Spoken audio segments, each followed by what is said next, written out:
আমি অনেক বড় একটা শালবনে চলে এসেছি। আপনারা দেখতে পাচ্ছেন আমি ঘুরতে এসেছি। ঠান্ডার দিন মানে ট্যুর হবে, ট্যুরের জায়গায় আমি চলে এসেছি। এখানে দেখতে পাচ্ছেন অনেক বড় শালবন। এই শালবন অবস্থিত বর্তমানে কালিয়াগঞ্জ পার হয়েই, কাছেই, কালিয়াগঞ্জের কাছেই এখানে শালবন। এখানে 32 একর জমি বিস্তৃত এই শালবন। আপনাকে দেখাবো আমরা এই শালবনগুলো। অনেক গাছ আছে, কিছু গাছ কাটানো হয়েছে। আপনারা অবশ্যই ঘুরতে আসবেন। এখানে বিজেপি ক্যাম্প আছে, এর পাশেই ইন্ডিয়ান বর্ডার তারকাটা দেখানো যায় এই পাশেই। এই যে ওই দিকের গাছগুলো ঝরে গেছে পাতা, এইগুলো গাছের পাতা ঝরে যায়নি।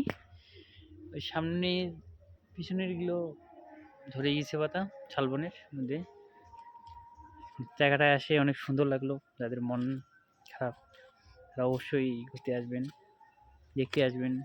আর প্রাকৃতিক কি সৌন্দর্য জিনিস সেটা শালবন আসলে বোঝা যায়। কত নিরিবিলি পরিবেশ, অনেক সুন্দর একটা পরিবেশ। এখানে বসে থাকা, শান্তিতে গল্প করা, আড্ডা দেওয়া, ঘুরে বেড়া অনেক ভালো লেখা আছে। আপনারা সবাই আসবেন এখানে ঘুরতে। এই ভিডিওতে শেষ ভিডিও আজকে।